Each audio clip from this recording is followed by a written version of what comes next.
विश्वनाथ भगवान की जय, पुष्कर राज भगवान की जय, कुबरेश्वर महादेव की जय। हर हर महादेव, हर हर महादेव, हर हर महादेव हर। काशी विश्वनाथ ओगड़दानी त्रिकालदर्शी कैलाशी अविनाशी भगवान शिव, जिनकी पुनीत पावन शिव महापुराण की कथा संपूर्ण विश्व के कल्याण हेतु बाबा देवादिदेव महादेव की कृपा से श्रवण करने का सौभाग्य आप और हमको प्राप्त हुआ है। इनको दूर रखवाओ तो खुले। भगवान देवादिदेव महादेव भगवान शिव की कृपा से पुष्कर राज्य की पावन तीर्थ भूमि, जहाँ पर बैठकर आप और हमको शिव महापुराण की कथा श्रवण करने का सौभाग्य प्राप्त हुआ है। शिव की कृपा से, श्री ब्रह्मदेव की कृपा से कथा के मुख्य यजमान श्री कैलाश जी खंडेलवाल, श्रीमती चंद्रकांता जी खंडेलवाल, श्री अमित कुमार जी गुप्ता, श्रीमती कीर्ति ममोड़िया, श्री राकेश जी खंडेलवाल, श्रीमती मोनिका जी खंडेलवाल इस पावन शिव महापुराण कथा के मुख्य यजमान का पद ग्रहण कर अपने जीवन को सार्थकता प्रदान करी है। अपने जीवन को एक सुख प्रदान करा है। बड़े सौभाग्यशाली हैं आप और हम सभी आस्था चैनल के जितने श्रोता भाई बहन हैं, जितने भी फेसबुक यूट्यूब पर कथा श्रवण करने वाले हैं और जितने इस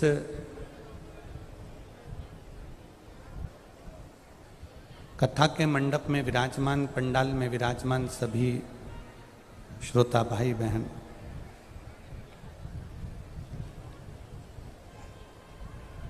कभी कभी जीवन में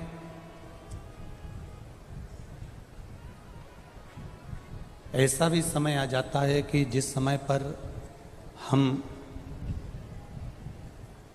अच्छा करने का प्रयास करते हैं और वो अच्छा हो नहीं पाता है। वैसी बेस जैसा दिख रहा है। क्लियर आवाज नहीं आ रही है हमको।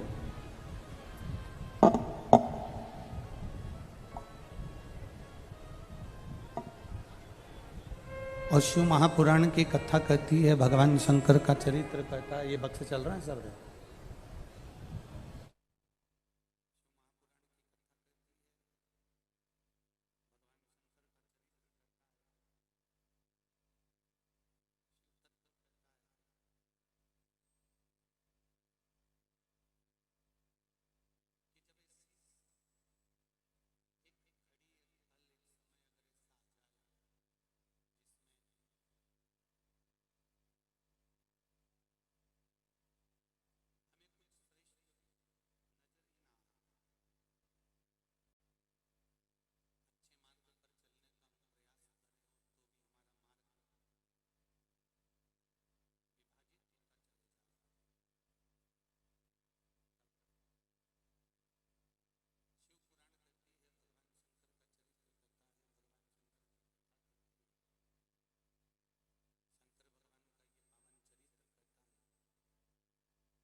उतारना प्रारंभ करो।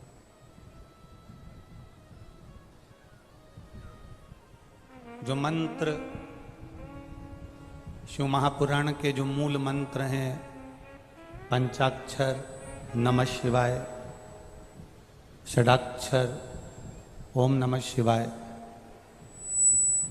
या श्री शिवाय नमस्तुभ्यम,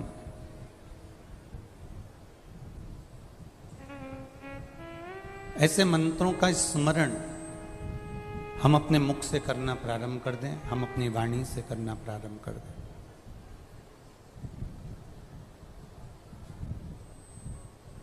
पुष्कर राज की ये पावन जो धरा है, पुष्कर राज की जो ये भूमि है, पूरे भारत की भूमि पर कहीं ब्रह्मा जी के मंदिर नहीं है।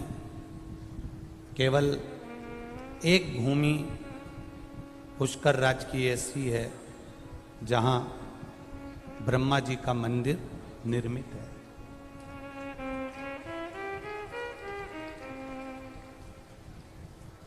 एक क्षण भर का क्रोध,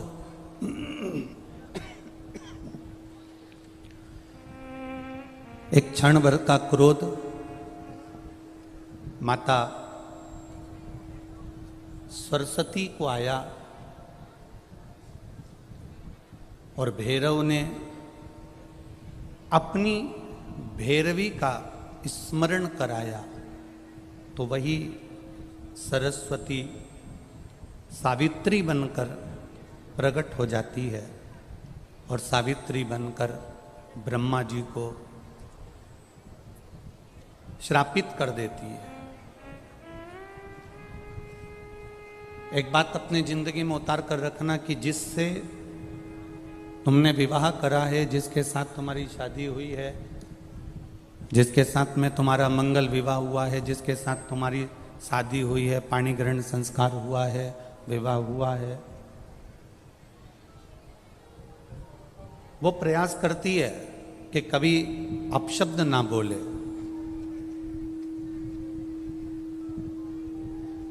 पति भी प्रयास करता है कि अपनी धर्म पत्नी को आड़ा टेढ़ा शब्द का संबोधन ना दिया जाए।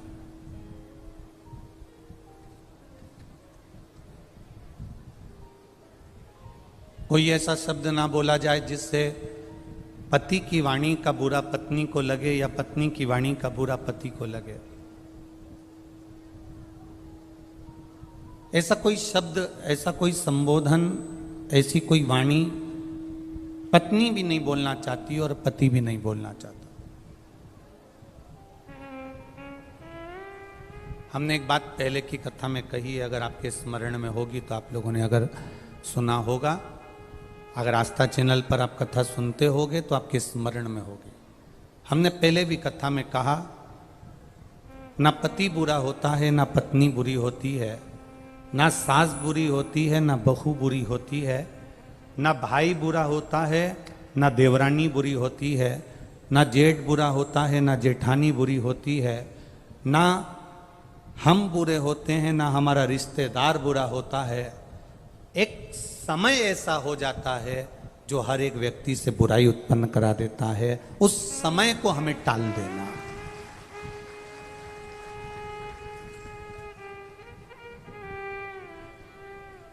सरस्वती माता कब सावित्री बन जाती हैं, कब सावित्री माता सरस्वती बन जाती हैं, कब पार्वती दुर्गा बन जाती हैं, कब पार्वती माँ काली बन जाती हैं, कब लक्ष्मी वैकुंठी बन जाती हैं, कब माता लक्ष्मी अपने आनंद सुख को देने वाली धान्य लक्ष्मी, संतान लक्ष्मी, वैभव लक्ष्मी, सिद्ध लक्ष्मी, प्रतिष्ठा लक्ष्मी बन जाती हैं। समय का कोई ठिकाना नहीं होता। व्यक्ति बुरा नहीं है, घर में आने वाली तुम्हारी बहू बुरी नहीं है। बहू कभी जिंदगी में बुरी नहीं होती। अगर बुरी होती तो वो तुम्हारे बेटे से शादी नहीं करती, पहले ही मना कर देती कि मेरे को इससे शादी नहीं करना। बुरी नहीं है, बहू बुरी नहीं है, सास बुरी नहीं है। सास अगर बुरी होती तो अपनी रकम को तुड़वाकर, अपने जेवर को तुड़वाकर बहू के लिए रकम नहीं बनवाती, बहू के लिए जेवर नहीं बनवाती। बहू बुरी नहीं है, सास बुरी नहीं है, पति बुरा नहीं है। परिस्थितियां कुछ ऐसी बन जाती हैं, कुछ समय की घड़ी, पल, क्षण, चक्र ऐसा चल जाता है जिसके कारणवश हमारे भीतर बुरा हमको नजर आने लगता है, बुरा हमको दिखने लगता है।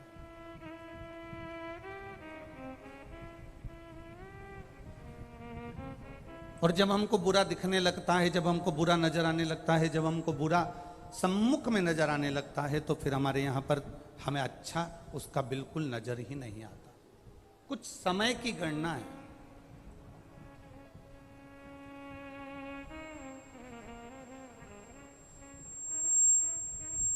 हम कर्म कर कर भूल जाते हैं, पर हमें भान नहीं हो पाता कि हमने कर्म कौन सा करा। एक प्रसंग आपने सुना होगा, एक प्रसंग अपनी जिंदगी में उतारा होगा। भगवान कृष्ण कारागार में माता देवकी और वसुदेव को छुड़ाने के लिए गए, तब भगवान कृष्ण की जो उम्र थी वो 14 वर्ष की थी। कितने वर्ष के हैं? जम के बोलो जरा। 14 वर्ष।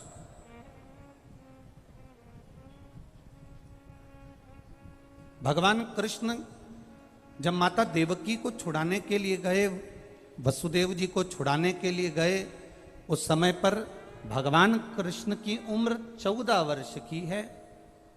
तो माता देवकी के जब कारागार से भगवान मुक्त कर रहे थे, तो देवकी ने भगवान कृष्ण से पूछ लिया कि तू तो भगवान है,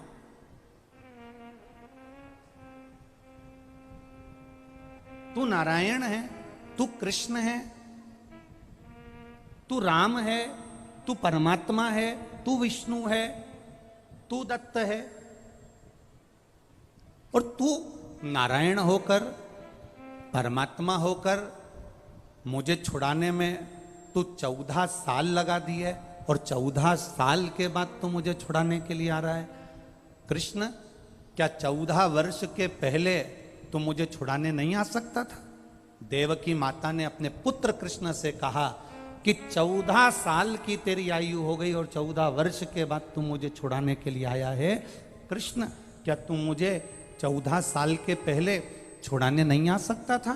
भगवान कृष्ण ने कहा, मां, 14 वर्ष के पहले मैं आ जाता, पर पुराना हिसाब पूरा नहीं हो पाता। मां, जिस समय पर मैं राम बना था, उस समय पर तूने केकई बनकर मुझे 14 साल के लिए वन भेजा था, इसलिए 14 वर्ष का हिसाब आज पूरा हुआ।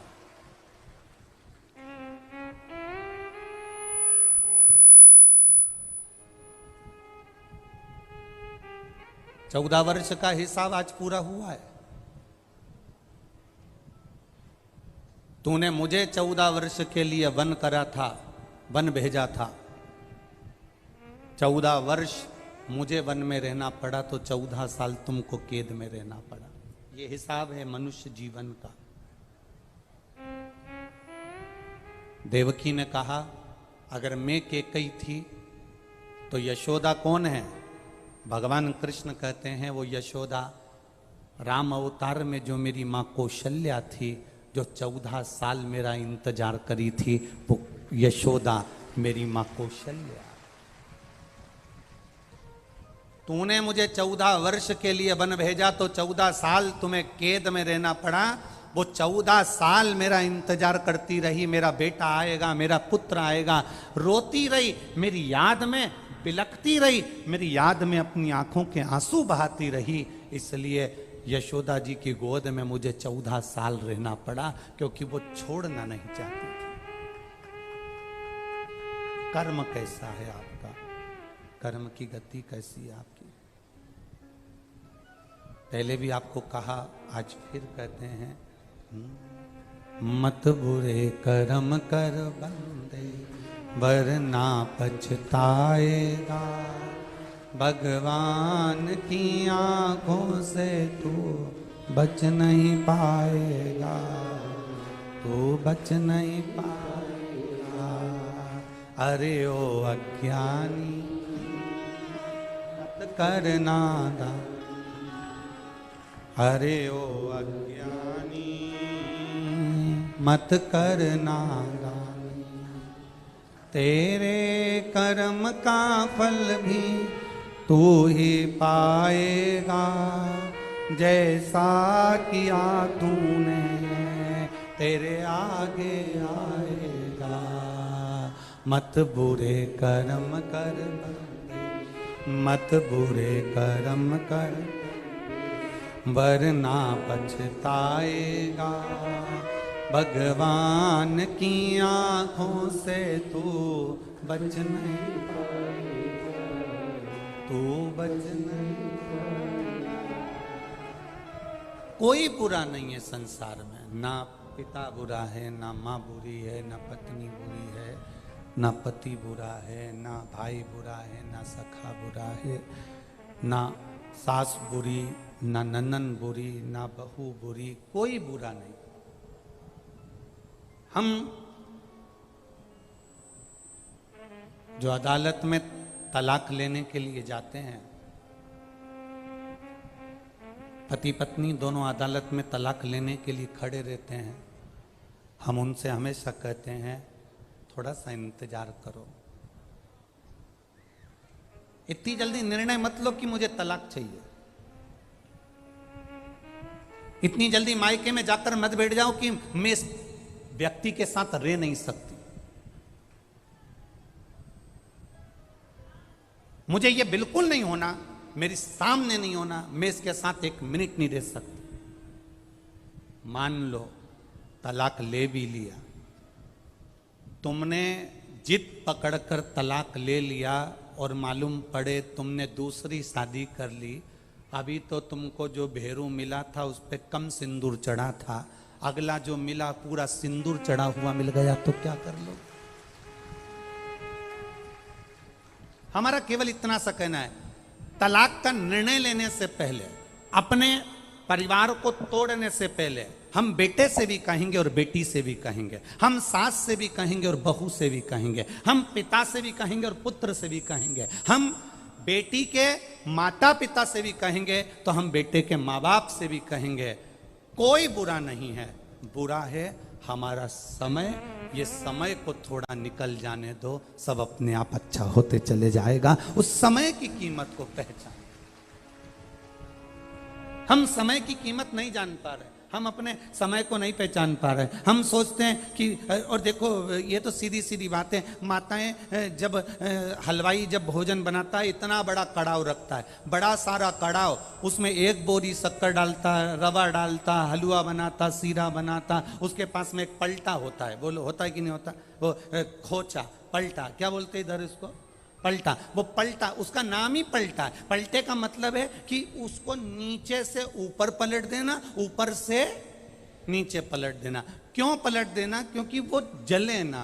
अर्थात समय का इंतजार करो। किसी देवता के पास में पलटा नहीं है, पर मेरे शंकर भगवान के पास में त्रिशूल जो दिखता है वो पलटे जैसा ही है। उसका काम केवल पलटने का है। कब नीचे से ऊपर कर दे और कब ऊपर से नीचे कर दे किसी को नहीं मालूम पड़ता।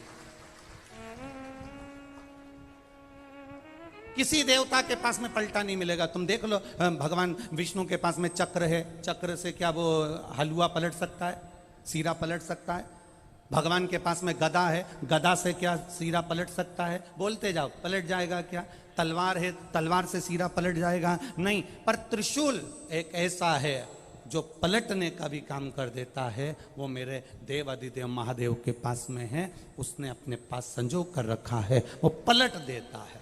भाग्य को पलटने में देरी नहीं करती, थोड़ा समय जरूर लग सकता है। आप इतनी जल्दी निर्णय मत लेना कि मैं इसके साथ नहीं रह सकती, ये मेरे साथ नहीं रह सकता। हमें एक दूसरे के साथ नहीं रहना, बस आज के बाद हम एक दूसरे का मुंह नहीं देखेंगे किसी के कहने पर, चाहे इधर वाले समझाएं चाहे उधर वाले समझाएं। मेरा बेटियों से, मेरा बेटों से निवेदन है, आपका निर्णय आपके पास में है। आपको सोचना चाहिए कि हम घर परिवार अगर छोड़कर, एक अपने माता पिता को छोड़कर इसके साथ अगर शादी करी है, थोड़ा एडजस्ट करने का प्रयास करेंगे। जब नहीं होगा तब सोचा जाएगा। जब भी कोई निर्णय लेने का समय आए तब अपने मन को शांत रखकर, शिव का नाम लेकर, ओघड़दानी को याद कर कर, उसका भजन कर कर तब निर्णय लो कि मैं करूं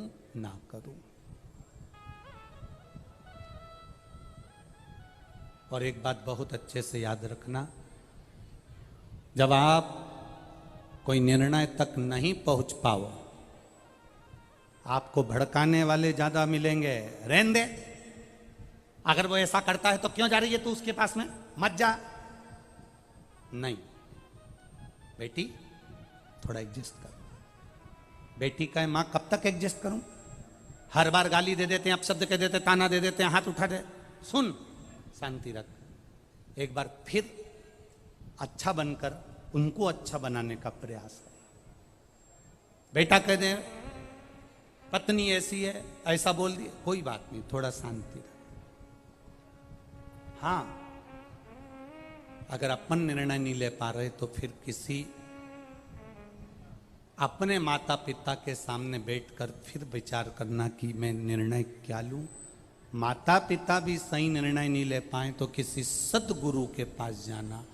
साधारण गुरु के पास मत जाना, नहीं तो वो कह देंगे कि तुम्हारी किस्मत में तो ये पति लिखा ही नहीं था, ये शादी जबरदस्ती हो गई, पत्रिका तो मिली ही नहीं थी, रिश्ता तो होना ही नहीं था। अब हो गया, उसको क्या करें?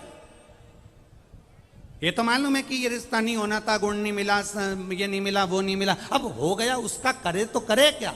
ये सब बात पुरानी हो गई। किसी सदगुरु के पास जाना, वो गुरु जिसने कभी किसी के संबंध को विच्छेदित नहीं हुआ, उस गुरु के पास जाना और गुरु के पास जाकर फिर बैठकर कहना। होता है कभी कभी अपना मोबाइल का फंक्शन अपने ही हाथ से गड़बड़ हो जाता है, अपने से नहीं सुधरता।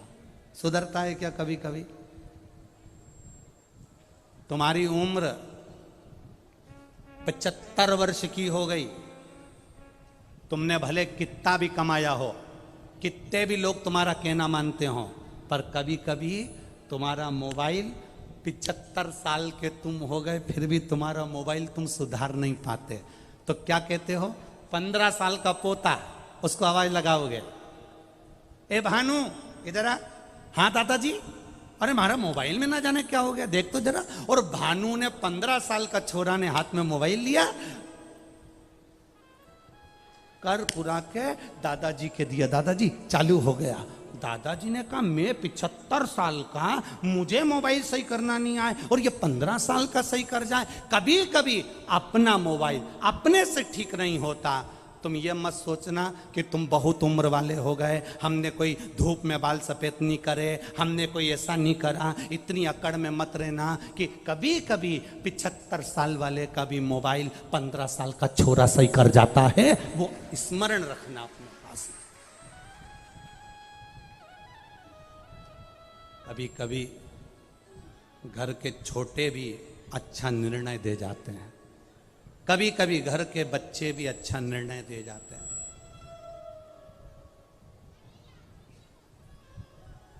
अहंकार में निर्णय नहीं लिए जाते। तुम भले 75 साल के हो गए, तुम भले 80 साल के हो गए, तुम भले 70 साल के हो गए, कभी कभी मोबाइल घर का बच्चा सुधार देता है। और अगर बच्चे से भी नहीं सुधरता, घर के व्यक्ति से नहीं सुधरता, तो फिर मोबाइल को दुकान वाले के पास भेजा जाता है। दुकान वाला कहता है इसको 7 दिन तक यहाँ पड़े रहने दो, मैं कंपनी में भेजूंगा, कंपनी से सुधर के यहाँ आ जाएगा। बोलो सही है कि गलत है? कंपनी में जाएगा, वहां से सुधर कर आ जाएगा। कितना दिन लगेगा? का 7 दिन लगेगा। बस अगर तुम्हारी बुद्धि काम ना करे, तुम्हारा चित्त काम ना करे, सही निर्णय तुम अपने बेटा बेटी के लिए ना दे पाओ, तो फिर 7 दिन के लिए शिव पुराण में जाकर बैठ जाना। कंपनी में अगर जाकर बैठ गए तो मोबाइल ठीक हो सकता है। 7 दिन कंपनी में मोबाइल को ले जाकर पटक दो, ठीक हो सकता है।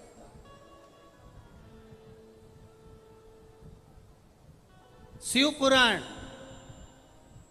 मोबाइल सही करने की दुकान और पुष्कर राज कंपनी। अब 2 ही चीज एक ही जगह मिल गई तो तुम तो सुधर आए हो, फिर तो क्या सोच रहा हो? अब उसमें तुम्हारा को सोचने की जरूरत है क्या? यहाँ देखो बहुत अच्छा एक हम कहना चाहेंगे, जिन 1999 में हमने जब पहली कथा गीताबाई पारासर ने जब करवाई थी, तो वो गीताबाई पारासर इसी पुष्कर की रहने वाली और इन्हीं ब्राह्मण परिवारों में से थी जो हमारे सीहोर रह रही।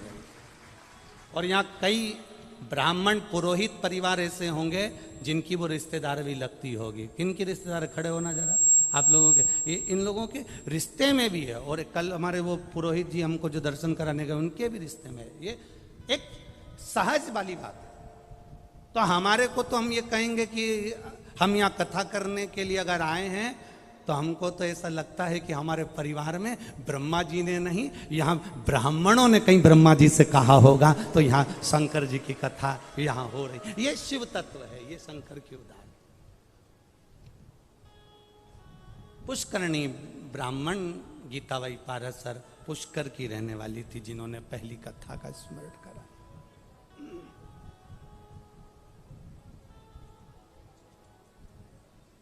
अब थोड़ा निर्णय लेने में देरी हो, थोड़ा चलेगा।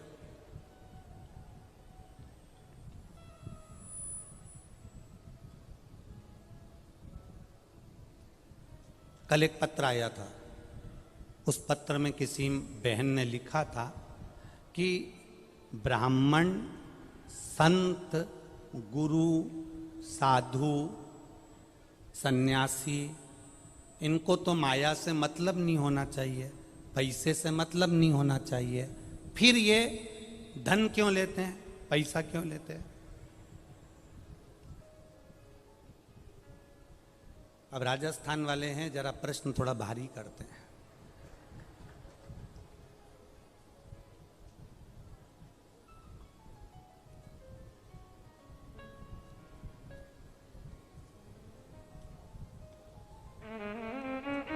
डट के तो घी खाते हैं। कौन? अरे बोलो बोलो जम के।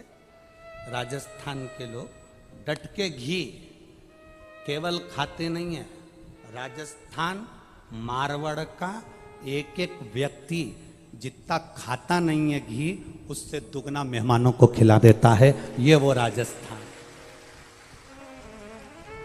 ये कोई साधारण है क्या राजस्थान? अब तो किसी ने पूछा, गुरुजी ब्राह्मण संत साधु गुरु पंडित जितने साधु सन्यासी तपस्वी, इनको तो माया से मतलब नहीं होना चाहिए, धन से मतलब नहीं होना चाहिए, फिर ये पैसा क्यों लेते हैं, फिर ये धन क्यों लेते हैं, ये माया क्यों लेते हैं?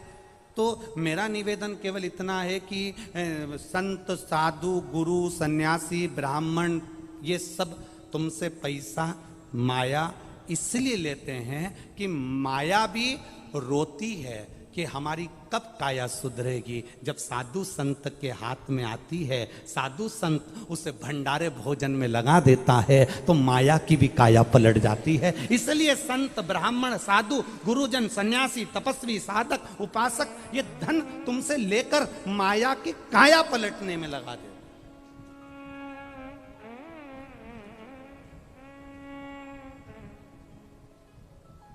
आप करो भगवान का भजन, मना नहीं, आप करो शिव का स्मरण, मना नहीं, आप करो शंकर की भक्ति, मना नहीं, पर उसमें कभी कभी ऐसा होता है कि काया पलटने के लिए एक बार जलंधर एक बार जिनकी पत्नी वृंदा भगवान नारायण की उपासक एक बार जलंधर जा रहा था, और जलंधर जाते जाते माता पार्वती जी को कैलाश के ऊपर देख लिया जलंधर ने। अब माँ तो माँ बड़ी सुंदर, हमने पहले भी कथा में कहा, जितनी सुंदर बहू नहीं होती उससे दुगनी सुंदर सास होती है। Old is gold. हम पहले भी कथा में कहे हैं, बहू को तैयार होने में 2 घंटे लग जाते हैं, सास को बस तीज का व्रत, सास का भी बहू का भी, बहू का तीज का व्रत, बहू 2 घंटे में तैयार हो रही, बाल धोएगी, झड़ाएगी, तैयार होगी, चोटी करेगी, खजूर वाली चोटी बांधेगी, चूड़ला, फिर पायल, फिर लहंगा, फिर चोली, फिर चूनर, फिर गजरा गजरा ना जाने ये सब लगाएगी। और सास बहू कह रही, मम्मी तुम कब तैयार होगी? इतने में मम्मी बोल रही, बहू तू तैयार हो जा, मैं तो तुरंत हो जा। पूजन का समय, मम्मी तुम भी तैयार हो जा। बहू 4 बजे से तैयार होने में पिली, तब जाके 7 बजे भी पूरी तैयार नहीं हो पाई। सास ने कहा हो गई, बस अब भी आई, अब भी तुरंत कमरे में गई, आधा घंटा फिर निकल गया, 7:30 बज गई, और सास स्नान करी, अंदर गई, 2 मिनट में चोटी करी, एक साड़ी उसने अपनी पुरानी निकाली और पटला पटली लगा के जो सास पहन के बाहर आई, इतने में तो बहू की जान जल गई। डोकरी के देखे तो सरी कई सुंदर लग रही है, ऐसे सुंदर, गजब। कारण क्या है? क्रीम की चमक 6 महीने रहती है, 4 दिन रहती है, 8 दिन रहती है, 4 साल 5 साल रहती है, पर सास जो भगवान की भक्ति में डूबी रहती है, अच्छे कर्म की चमक जिंदगी भर रहती है। उसको जरूरत नहीं है बहुत साज और श्रृंगार करने की, उसको बिल्कुल जरूरत नहीं है, वो बस अपनी मस्ती में रहती है। गई अंदर, और कभी कभी तो उसको अगर लाली लगाना भी नहीं आती ना, तो उसमें से ऐसे लेके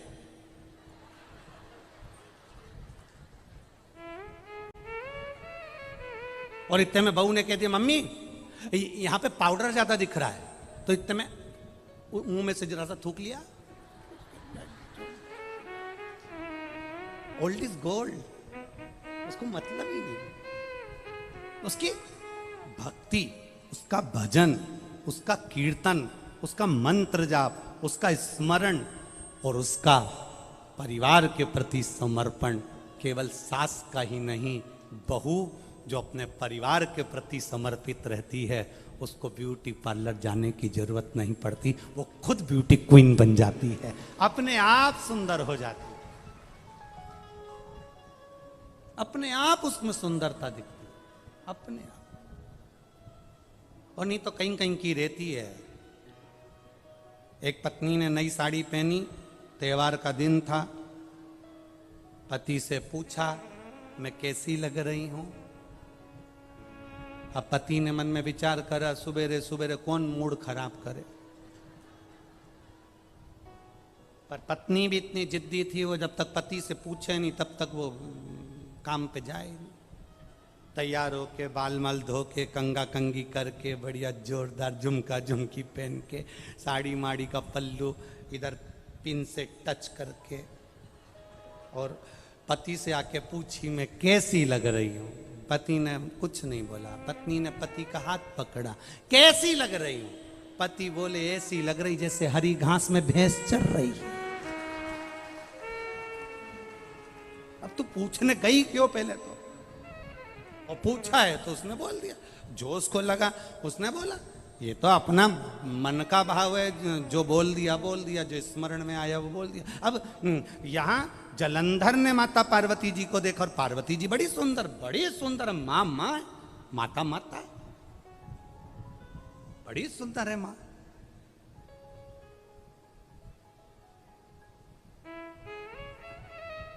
जलंधर ने देखा कि पार्वती जी बड़ी सुंदर हैं। अब जलंधर ने मन में विचार करा कि कुछ भी हो, पार्वती को मैं अपनी पत्नी बनाऊंगा।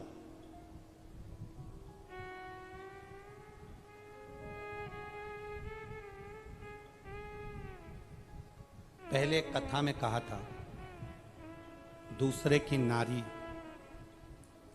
दूसरे का धन, दूसरे का मकान, दूसरे का वैभव देखकर कभी अपनी दृष्टि को गलत मत होने दो, कभी मत होने। जलंधर ने गलती कर दी, और जलंधर ने देखा पार्वती जी बड़ी सुंदर है, मैं इनसे विवाह करूंगा, मैं इनसे शादी करूंगा। अब पार्वती जी तक ये खबर लेकर कौन जाए कि पार्वती जलंधर तुमसे शादी करना चाहता है, जलंधर तुमसे विवाह करना चाहता है? इस खबर को लेकर जाएगा कौन? इस सूचना को लेकर पार्वती जी तक पहुंचेगा कौन? चंद्रदेव को बुलाया, चंद्र ने मना कर दिया। इंद्रदेव को बुलाया, इंद्र ने मना कर दिया। सबको बुलाया, गरुण वरुण सब आए, परंतु सबने मना कर दिया। सूचना पहुंची ब्रह्मा जी के पास में। ब्रह्मा जी, भगवान ब्रह्मदेव के पास में सूचना पहुंची कि जलंधर पार्वती जी के पास में विवाह का प्रस्ताव भेज रहा है, यह अच्छी बात नहीं है। और ब्रह्मा जी ने जाकर, ब्रह्मा जी ने पहुंचकर तुरंत जलंधर को समझाने का प्रयास करा। जलंधर, ये तुम्हारा निर्णय ठीक नहीं है। जलंधर, तुम किसी पर नारी पर अपनी दृष्टि दो। भगवान देवाधिदेव महादेव की धर्म पत्नी माँ जगत जननी, माँ जगत धात्री, माँ दुर्गा भवानी, माता पार्वती पर तुम अपनी दृष्टि दे रहे हो, ये ठीक नहीं है। जलंधर, ये श्रेष्ठ नहीं है। ब्रह्मा जी का काम था समझाने का, समझा रहे, पर जलंधर मानने को तो तैयार हो।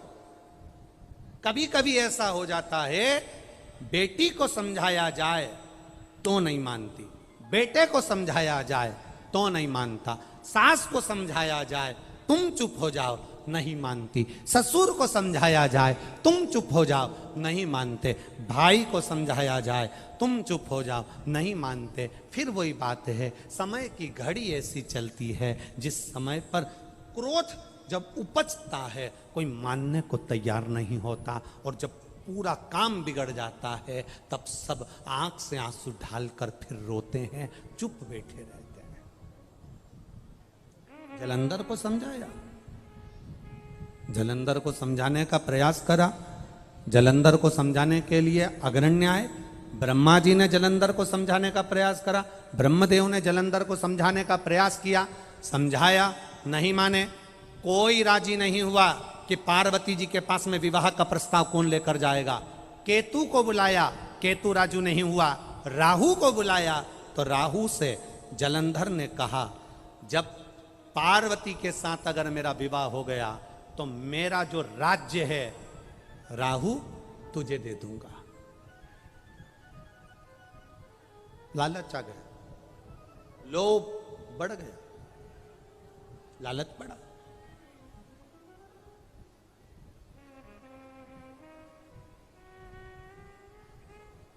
जब लोभ बढ़ता है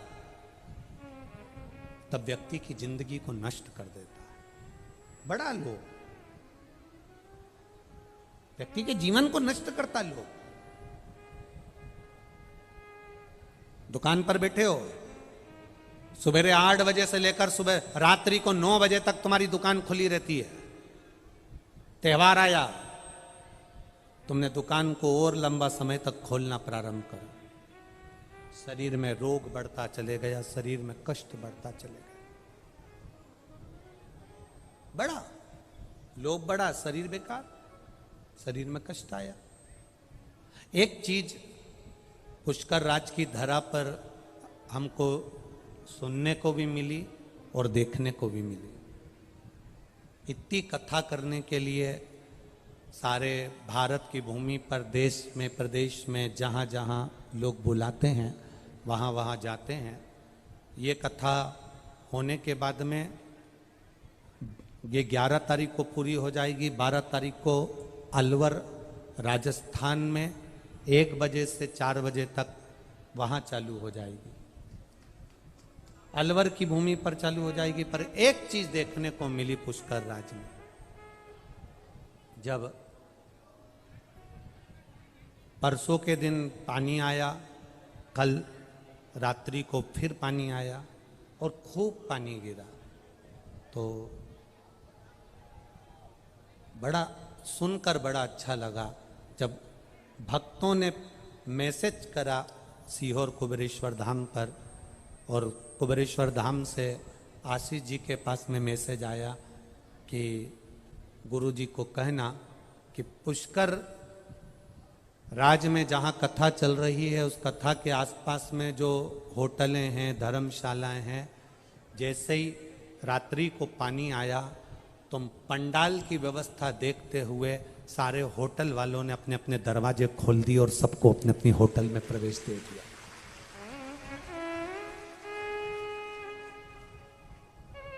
उसमें लिखा, किसी होटल वाले ने शंकर के भक्त से 1 रुपया नहीं लिया और उन्होंने कहा पानी आ रहा है, आप अंदर जाके सो जाओ। एसी के रूम खोल दिए। मैं प्रणाम करता हूं पुष्कर राज के ऐसे भक्तों को, दंडवत प्रणाम करता हूं, आपकी भक्ति को नमन करता हूं। साधुता है। कोई होता है जब इतना पानी गिर रहा है, इतने सारे भगत आ रहे हैं, तो लोग उसका फायदा उठाते हैं, लोग उसका फायदा उठाते हैं।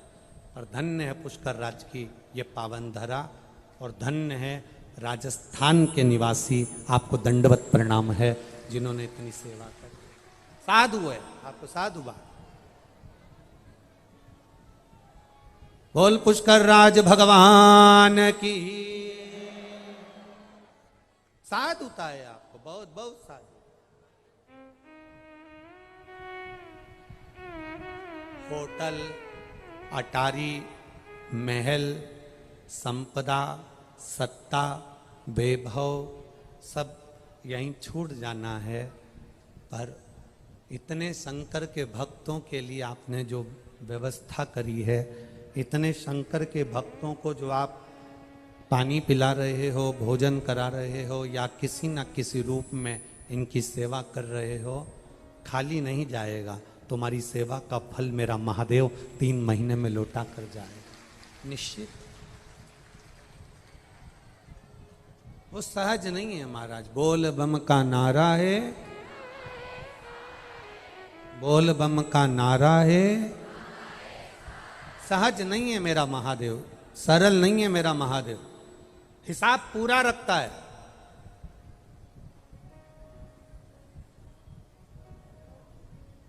पूरा हिसाब है उसके पास। राहु के मन में लोभ जागृत हो गया।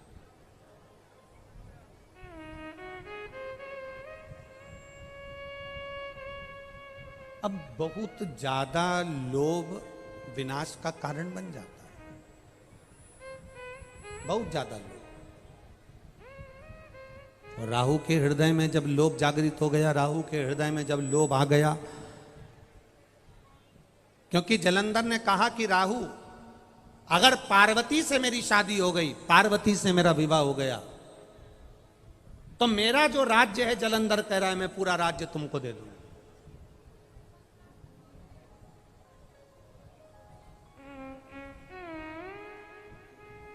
ये पूरा संपूर्ण राज्य मैं आपको दे दूंगा।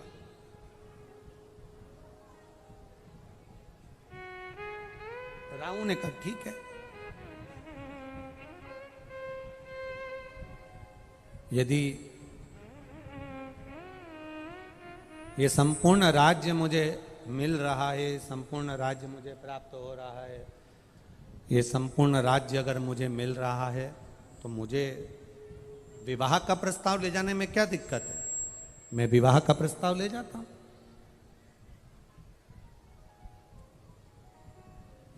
और विवाह का प्रस्ताव राहु लेकर चला। देवाधिदेव महादेव समाधि में लीन थे। पार्वती मैया देवाधिदेव महादेव के लिए सुंदर पुष्प के आंकड़े, सुंदर आनंद से आंकड़े के पुष्प की माला पार्वती जी तैयार कर रही थी। और इतने में राहु प्रवेश कर गया। राहु आया और राहु ने कहा, पार्वती जी, जलंधर आपको बहुत ज्यादा स्नेह करते हैं, जलंधर आपको बहुत ज्यादा प्रेम करते हैं।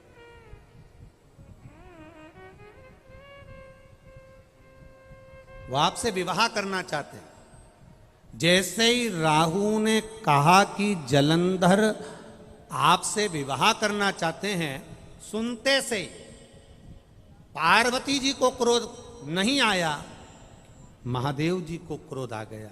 पार्वती को क्रोध क्यों नहीं आया? उसका एक कारण है कि अगर नारी अपने पति के साथ मार्ग से जा रही हो, महाराज, नारी अगर मार्ग से अपने पति के साथ जा रही हो और पत्नी को कोई अपशब्द कहे, तो क्रोध पत्नी में कम आकर पति में क्रोध ज्यादा आना चाहिए कि मेरी अर्धांगिनी मेरे साथ जा रही है और मेरे साथ मेरी अर्धांगिनी, बेस कम कर बाबू, मेरी अर्धांगिनी मेरे साथ में जा रही है और उसको अपशब्द कहा गया, उसको ताना दिया गया, उसको आड़ा टेढ़ा कहा गया, उसको अपशब्द बोला गया।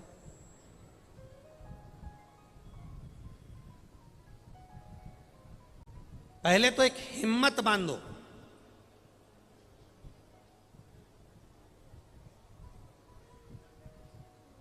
पहले एक हिम्मत बांधी है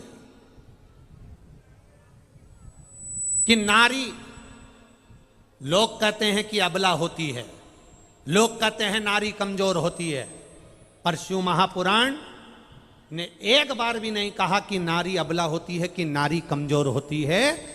जब जब देवताओं पर भी आफत आती है तो माता पार्वती चंडी बनकर टूटमान हो जाती है। नारी ना कभी अबला होती है और ना नारी कभी कमजोर होती है।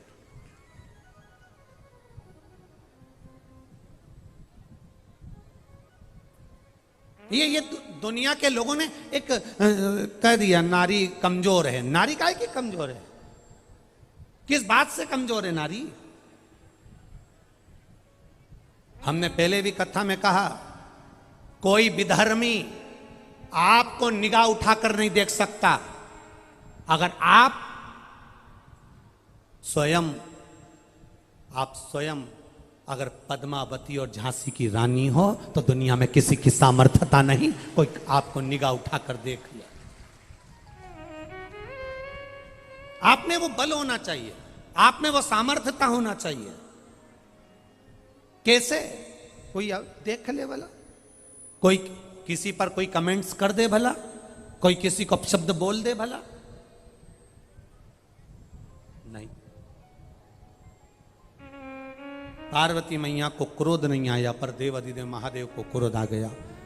पार्वती जी ने केवल राहु को घूर कर देखा, एक टकटकी लगाकर राहु को पार्वती जी ने घूर कर देखा। उतनी देर में तो पार्वती जी के देखते से ही राहु की आंख में से आंसू टपकना प्रारंभ हो गए। जरा विचार करना, अगर कोई कुछ कह दे तुमसे और स्त्री मात्र अगर घूर के देख ले तो अच्छे अच्छे के पसीने छूट जाते हैं। वो नारी हुआ करती है, वो नारी हुआ करती है।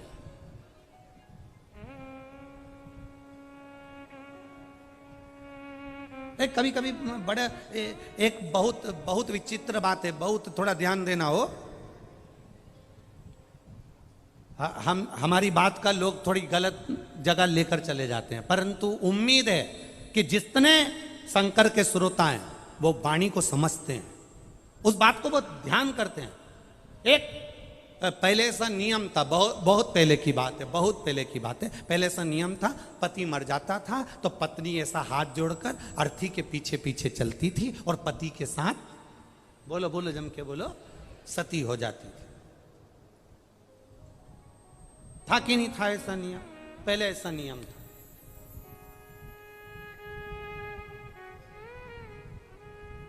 अब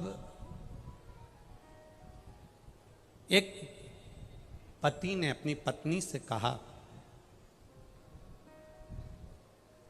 कि पत्नी स्त्री नारी कमजोर होती है। तो नारी ने अपने पति से कहा, नारी बराबर दुनिया में कोई बलवान नहीं हो सकता। जब एक नारी अपने बच्चे को जन्म देती है तब उसका दूसरा जन्म होता है, वो मौत के मुंह से भी वापस लौट कर आती है अपनी औलाद को जिलाने के लिए, अपनी औलाद को जीवित रखने के लिए मौत के घाट से वापस लौट कर आती है।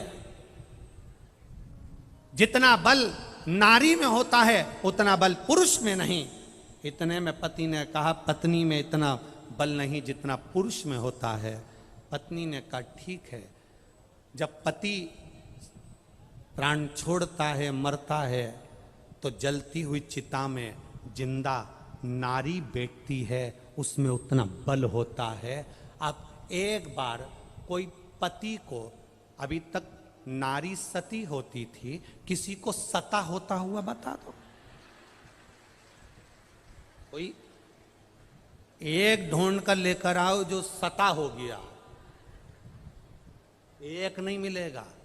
नारी में बल होता था।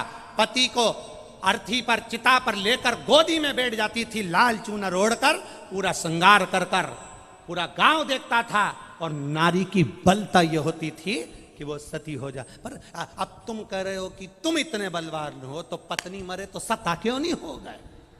एक बलवता दिखाओ।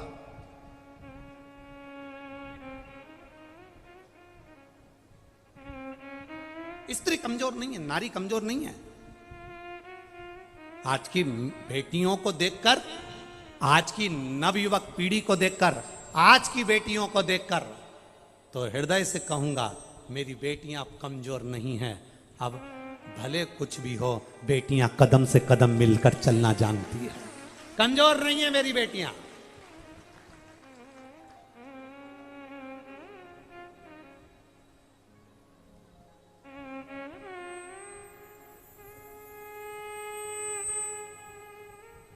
कदम से कदम मिलाकर चलना जानती है। अब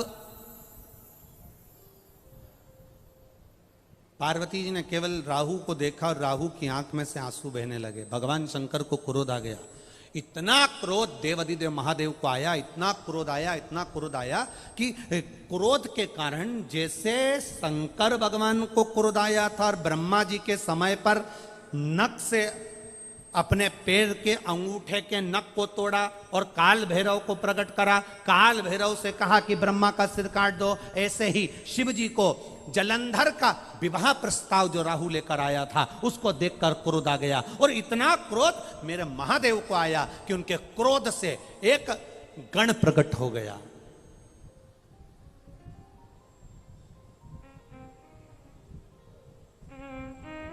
एक गण प्रकट हो गया जिसका नाम था कीर्तिमुख। क्या नाम है? कीर्तिमुख। एक गण प्रकट हुआ। गण ने पूछा मैं कौन? शंकर भगवान कहते हैं जैसे मैंने काल भैरव को प्रकट करा था, तू किसी भैरव से कम नहीं है, तू किसी भैरव से कम नहीं है।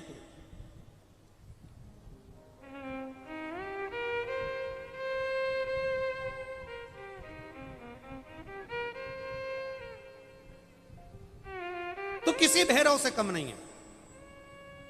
जा, मेरे प्रकट होने का कारण क्या है?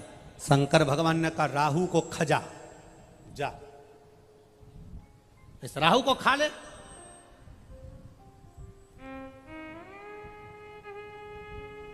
अब राहु तो भागा।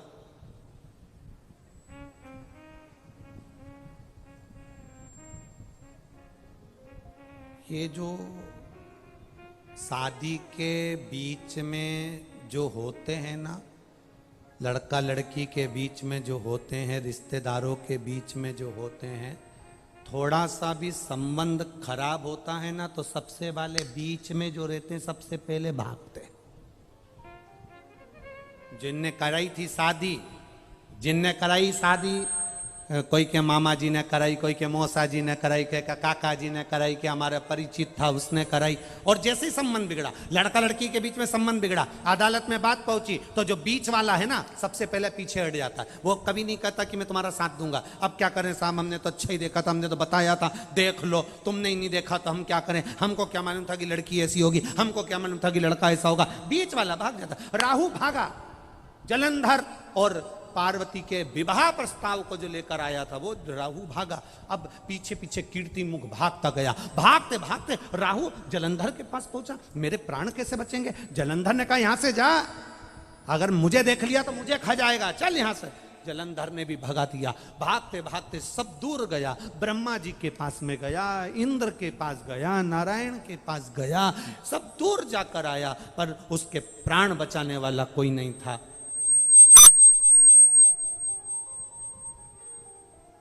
उसके प्राण बचाने वाला कोई नहीं था। भागते भागते भागते भागते आखिरी में उसने देख लिया कि कोई प्राण नहीं बचा रहा। तब शंकर जी के एक शिवालय में जाकर बैठ गया।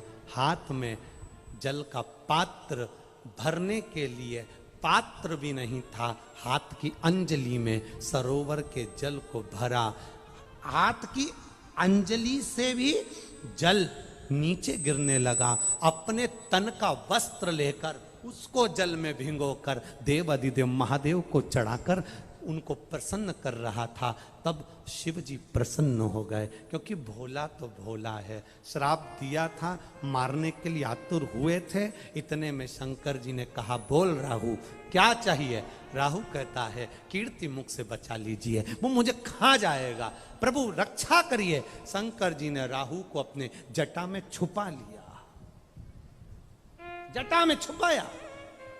जब जटा में छुपाया इतनी देर में कीर्तिमुख आया। कीर्तिमुख ने कहा भोलेनाथ राहु तुम्हारी जटा में छुपा है, उसको मुझे खाना है, बाहर निकालो। शंकर भगवान कहते हैं अब उसे मत खा, मुझे प्रकट करा था राहु को खाने के लिए, भूख लग रही है, मैं किसको खाऊं? शंकर भगवान ने कहा तू मेरा गण है, एक काम कर, भूख लग रही है तू अपने आप को खा जा।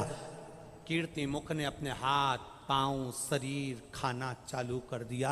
खाते खाते कीर्तिमुख पूरे शरीर को खा गया, केवल मुख बचा। तब शंकर भगवान से कहता है मेरे मुख का क्या करूं? शिव जी कहते हैं चिंता मत कर, तू मेरा गण है, मेरे कहने को तूने माना है, मेरे कहने पर तू अपना पूरा शरीर खा गया। तेरा ये मुख काल भैरव का एक स्वरूप कीर्ति मुख के नाम से रहेगा। पूरे मृत्यु लोक में जितने देवालय, जितने शिवालय, जितने मंदिर रहेंगे, उस मंदिर के गेट पर तेरा मुख लगाया जाएगा। कभी भी आपने एक मुख मंदिर के गेट पर देखा होगा, जीवान बाहर निकली है, भयंकर सम्मुख है। किसी किसी मंदिर में तुमने देखा होगा, दरवाजे पर बिल्कुल बीच में लगा हुआ वो मुख नजर आता है। वो शंकर भगवान ने जिसको प्रकट करा था वो कीर्ति मुख था। शिव जी ने कहा, सुन कीर्ति मुख, तू काल भैरव का स्वरूप रहेगा, तू भैरव का स्वरूप रहेगा।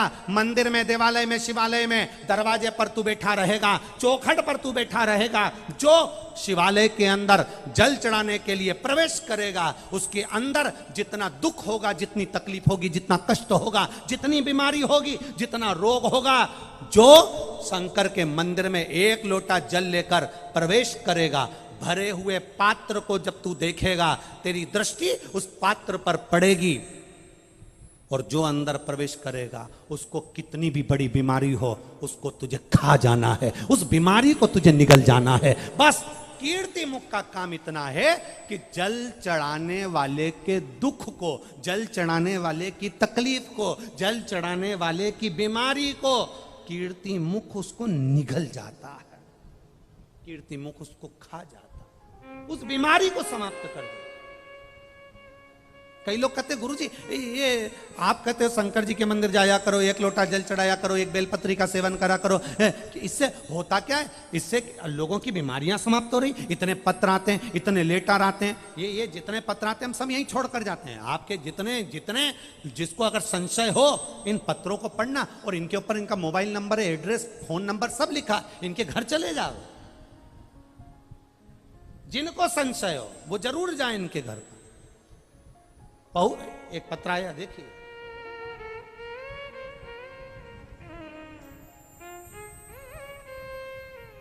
गुरुजी, मैं बबलू कंवर निवासी परबतसर जिला नागौर की रहने वाली हूं। कहीं बैठी हो तो हाथ हिला सकती हैं। बबलू कंवर निवासी परबतसर जिला नागौर की रहने वाली हूं। कहीं बैठी हो तो अपना हाथ हिला सकती हैं। कहीं पर भी बैठी हो दोनों हाथ हिला सकती हैं अपने।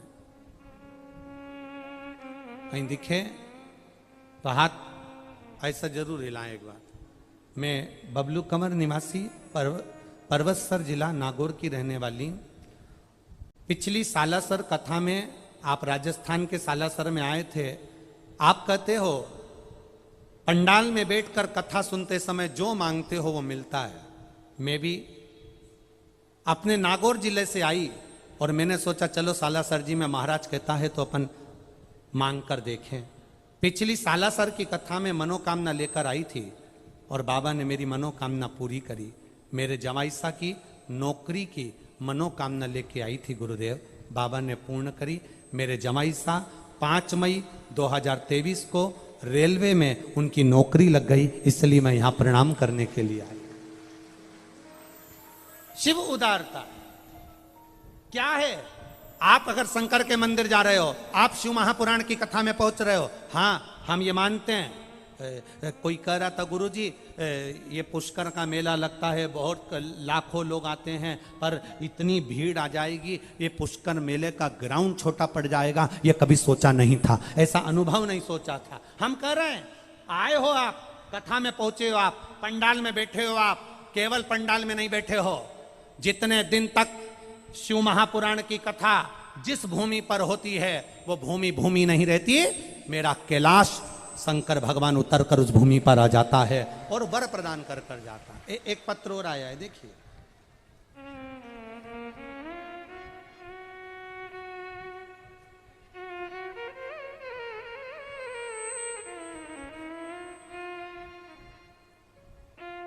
सुनील बाथम, मंजू बाथम, नगर अजमेर, पियर भोपाल मध्य प्रदेश का है। कहीं बैठी हो तो हाथ हिला सकती हैं। सुनील बाथम, मंजू बाथम, नगरा अजमेर,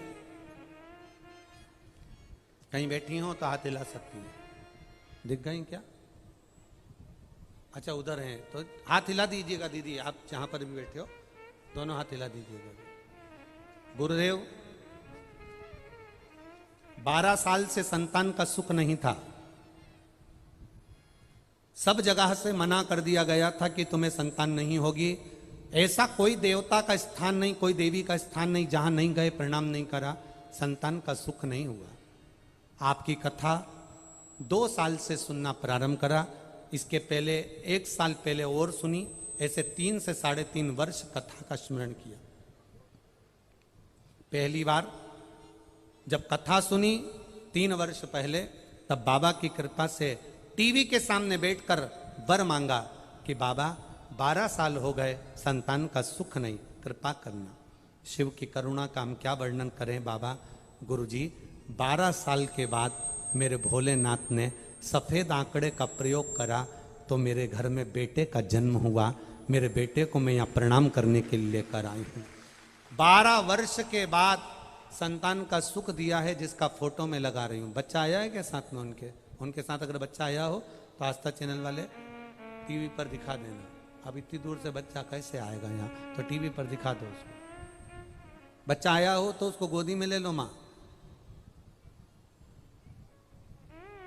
12 वर्ष के बाद बच्चे का फोटो आप टीवी पर जो फोटो लगाया है उसका भी स्मरण कर सकते। 12 वर्ष के बाद। और महाराज खाली ना जाता कोई दर से तुम्हारे, खाली ना जाता कोई दर से तुम्हारे, मैं भी खड़ा हूँ नंदी बाँ अपने हृदय लगा लो, लगा लो, गिरा जा रहा उठा लो, उठा। आपकी भक्ति का बल बढ़ा लो, आपके स्मरण का बल बढ़ा लो। जो मंदिर के अंदर जाए, जो 1 लोटा जल चढ़ाने के लिए जाए, जो शिवालय में प्रवेश कर जाए, 1 लोटा जल जो महादेव को समर्पित करने के लिए जाए, शिव कथा कहती है कीर्ति मुख, तो उस चौखट पर भैरव के रूप में विराजमान होना और उसके दुख को तू खा जाना, उसकी तकलीफ को तू निकाल लेना, उसके बीमारी को तू समाप्त कर देना। बस मंदिर की चौखट, लोग कहते हैं मंदिर जाने से क्या फायदा होता है, मंदिर में प्रवेश करने से क्या होता है, मंदिर के अंदर जाने से क्या होता है, शिवालय में जाने से क्या होता है, शंकर के मंदिर में प्रवेश करने से क्या होता है। उसका एक फल है, आप मंदिर के अंदर पांव रखकर देखो तो, आप भीतर प्रवेश कर कर देखो तो। कई लोग कहेंगे हमारे पुष्कर में कथा हो रही है, हमारे पुष्कर में कथा हो रही है। कई पुष्कर के लोग भी ऐसे होंगे जो भीड़ को देखकर यहां तक पहुंच भी नहीं पाएंगे। हमारा उनसे निवेदन है, ये बार बार नहीं होने वाली है। कोई भाग्य जगे होंगे और ब्रह्मा जी को अच्छा लगा होगा तो यहां बुला लिया। कठिन, बहुत कठिन है यहां तक पहुंचना। अजमेर में बैठे हुए लोग सोचेंगे 15 किलोमीटर पर हो रही है, भीड़ बहुत हो रही है, कैसे जाएं, क्या करें।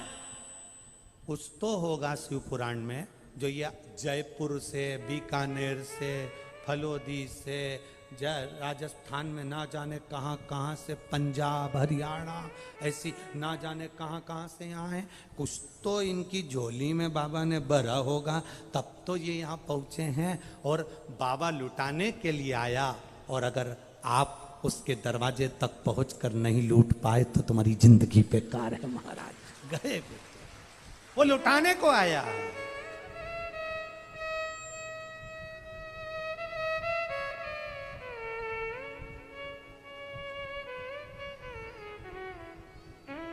वो लुटा रहा।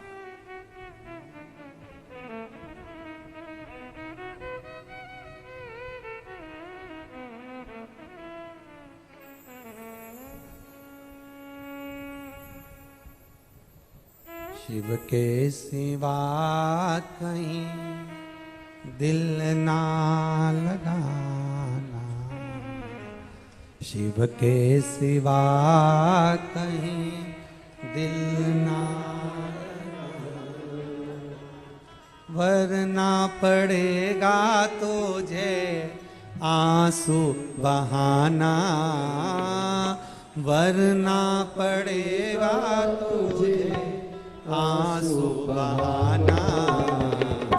शिव के सिवा कहीं दिल ना लगाना, शिव के सिवा कहीं दिल ना लगाना, शिव के सिवा कहीं दिल ना लगाना, शिव के सिवा कहीं दिल ना लगाना, वरना पड़ेगा तुझे आंसू बहाना, वरना पड़ेगा तुझे आंसू बहाना, ओ वरना पड़ेगा तुझे आंसू बहाना, वरना पड़ेगा तुझे आंसू बहाना, भोले के सिवा कहीं दिल ना लगाना, भोले के सिवा कहीं दिल ना लगाना।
हरि बोल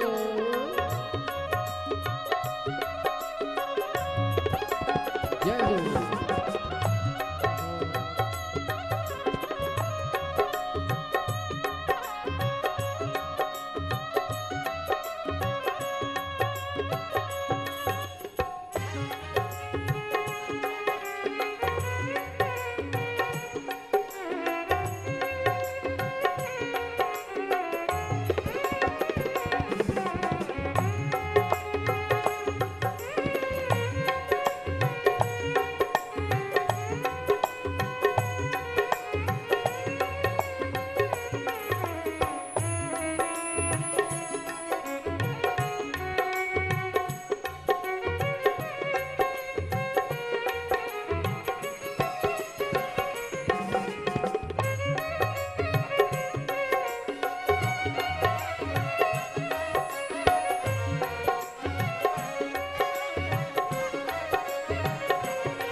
शिव का गुणगान किया है, सच्चा जीवन वो ही जिया है, सच्चा जीवन वो ही जिया है।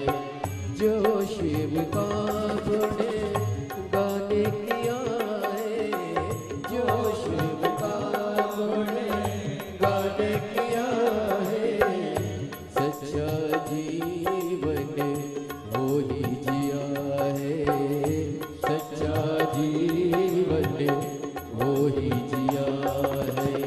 सुमिरन के बल से तुझे, सुमिरन के बल से तुझे मुक्ति है पाना, भोले के सिवा कहीं दिल ना लगाना, भोले के सिवा कहीं दिल ना लगाना।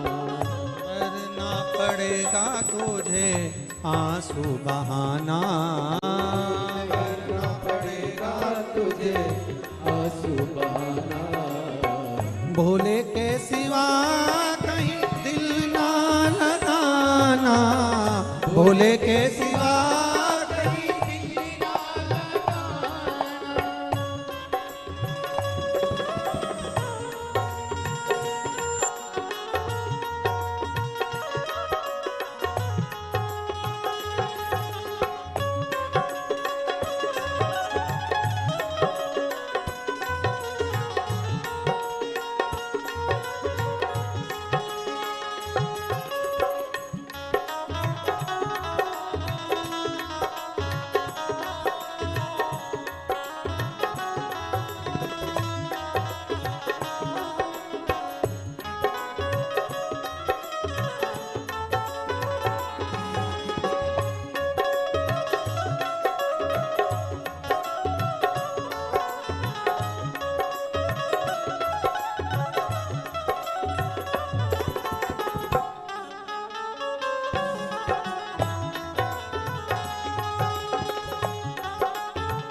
समझ के, सोच समझ के वक्त गवाना, भोले के सिवा कहीं दिल ना लगाना, भोले के सिवा कहीं दिल ना लगाना।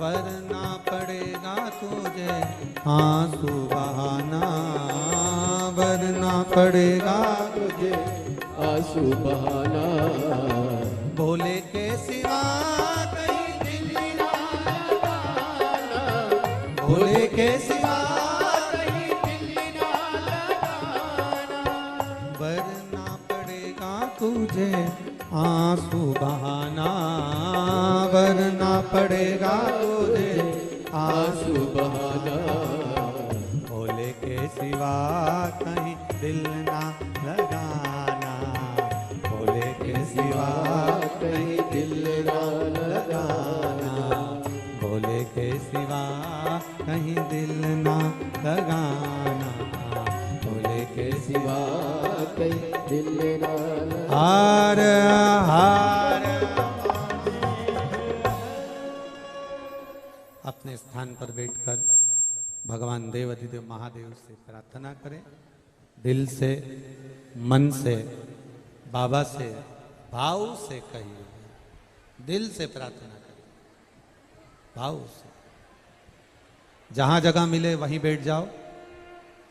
कार्यकर्ता भी जो लोग खड़े हैं उनसे भी निवेदन है वो भी बैठकर प्रार्थना करो। ये मौका फिर नहीं मिलेगा। शिव महापुराण की कथा के अंतर्गत जो अपन प्रार्थना कर चल रहा है, इनको कान लगा के सुनो। शिव महापुराण की कथा के अंतर्गत जो अपन भगवान शिव से प्रार्थना करते हैं ये चल नहीं रहा है। भगवान शिव से निवेदन करते हैं, प्रार्थना करते हैं, बाबा उसको स्वीकार करता है। दिल से देवाधिदेव महादेव से भाव के साथ में कहिए, दिल से बाबा से प्रार्थना करें। श्री शिवाय नमस्तु, श्री शिवाय नमस्तुभ्यं, श्री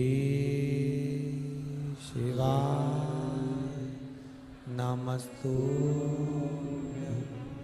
श्री शिवाय नमस्तुभ्यं,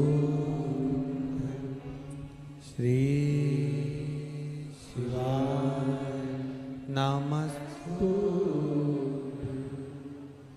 भोला सब दुख काटो, ओ भोला सब दुख काटो, शिव शंकर जपो तेरी माला, भोले बाबा जपो तेरी माला, भोला सब दुख काटो, ओ भोला सब दुख काटो। वेश मंगल मंगलकारी, वेश मंगल मंगलकारी, शमशान वासी हमारा, शमशान वासी हमारा, भोला सब दुख काटो हमारा, ओ भोला सब दुख काटो। भगवान शिव से करी गई प्रार्थना खाली नहीं जाती। जिन माता ने के यहाँ पर 12 साल बाद बच्चा हुआ, जो कथा सुन रही थी, 2 साल का बेटा जिनका लेकर वो यहाँ आई हैं, लाओ लाओ ले आओ, जोरदार ताली बजाओ एक बार बाबा की कृपा।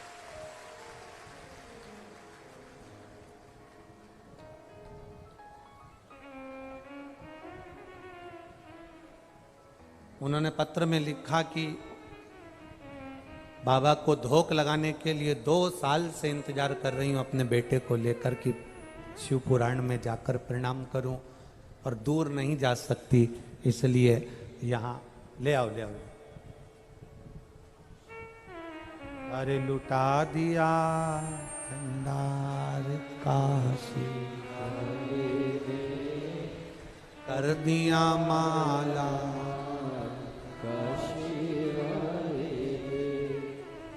लुटा दिया, हाँ लुटा दिया, लुटा दिया, हाँ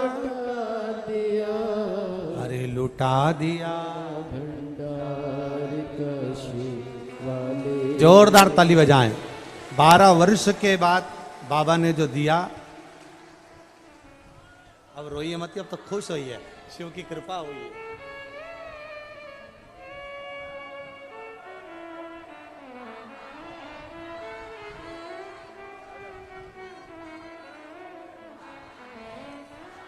शिव करुणा सागर। शिव, एक पत्र आया है, बड़ा बड़ा विचित्र पत्र है, देखिए बड़ा। गीता पटवा, राजस्थान, भीलवाड़ा, मांडल, सही बोला है? हाँ ठीक है, आप लोग समझ गए ना? हाँ ठीक है। गीता पटवा, राजस्थान, भीलवाड़ा, मांडल, मेरा मोबाइल नंबर ये। कहीं बैठी हैं गीता? गीता पटवा जी कहीं बैठी हैं? अच्छा हाथ हिलाइए। गीता पटवा जी आई हैं? हाँ। मैं भोले बाबा का क्या बखान करूं गुरुदेव, जितना करूं उतना कम है। मेरे बाबा ने मुझे दूसरा जन्म दिया। मेरी जीभ में एक गठान हो गई थी, वो गठान धीरे धीरे बढ़ती हुई बहुत मोटी हो गई थी, जिसका डॉक्टर को चेकअप कराया तो उन्होंने ऑपरेशन का बोल दिया। गठान कैंसर की थी, डॉक्टर ने कहा इसका ऑपरेशन होगा, थेरेपी होगी और ये जरूरी है। किसी ने कहा कि आस्था चैनल पर कथा आती है और वो सीहोर वाला महाराज करता है, शिव पुराण आती है, सुना करो। आपकी कथा सुनना प्रारंभ करी। आपने कहा शंकर जी पे 1 लोटा जल चढ़ाओ, कुंदकेश्वर महादेव के नाम से उनसे विनती करो और वो जल पियो, बेलपत्री खाओ। हमने डॉक्टर को दिखाया तो डॉक्टर ने ऑपरेशन का बोल दिया। परिवार वाले बोले माँ ऑपरेशन कराओ। हमने कहा ऑपरेशन नहीं कराकर थोड़े दिन बेलपत्र खाकर देखते हैं, जल पीकर देखते हैं। गुरुदेव बाबा का हम क्या वर्णन करें, कैंसर की गठान थी और जल पिया, बेलपत्र खाई, मुख से हम कुछ खा नहीं सकते थे क्योंकि गठान मोटी थी जीवान पर, तो केवल पीस कर भोजन लेते थे, पीस कर ही सारा कार्य करते थे। बाबा की कृपा, जब बेलपत्री खाई, पानी पिया, बाबा पर चढ़ा हुआ, आज बाबा की कृपा से मेरा पूरा कैंसर समाप्त हो गया। मैं पूरी बोल सकती हूँ और खूब बोल सकती हूँ, मैं सब कुछ खा सकती हूँ और बाबा आपके सामने बैठी हूं। ठीक हो? दोनों हाथ हिला दो एक बार, हर हर महादेव। डॉक्टर भी आश्चर्य में है कि ये कैंसर समाप्त कैसे हो सकता है। शिव तत्व है औघड़ी।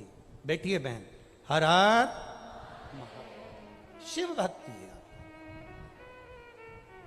आप जितना भगवान शंकर का गुणगान करेंगे, आप जितना भगवान शिव से प्रार्थना करेंगे, आप जितना शिव के मंदिर में जाना शुरू करेंगे, हम फिर कहेंगे शंकर भगवान के मंदिर के गेट पर उनके गण मणिभद्र वीरभद्र रहते हैं, पर ऊपर तुम्हारे दुख का हरण करने वाला, तुम्हारे कष्ट का हरण करने वाला, तुम्हारी बीमारी को भी नोच लेने वाला, तुम्हारे तकलीफों को खींच लेने वाला, तुम जब जल का पात्र लेकर अंदर प्रवेश करते हो तब वो तुम्हारे दुख को खींच लेता है, खींचता है। अच्छा, किसी ने एक बार प्रश्न करा कि गुरुजी ये बताओ, आप कहते हो कि भगवान के मंदिर में जब हम प्रवेश करते हैं तो काल भैरव, कीर्ति मुख, भगवान के गण हमारे दुख को खींच लेते हैं, ऐसा कभी होता है क्या?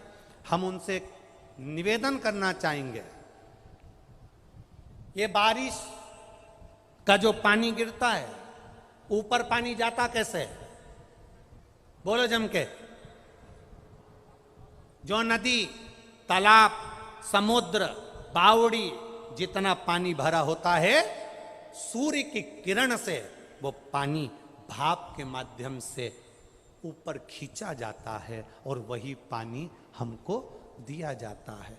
जब ऊपर वाला पानी को खींच सकता है तो जब हम शंकर के मंदिर में जाते हैं तो ऊपर वाला दुख भी तो खींच सकता है। बस यही तरीका।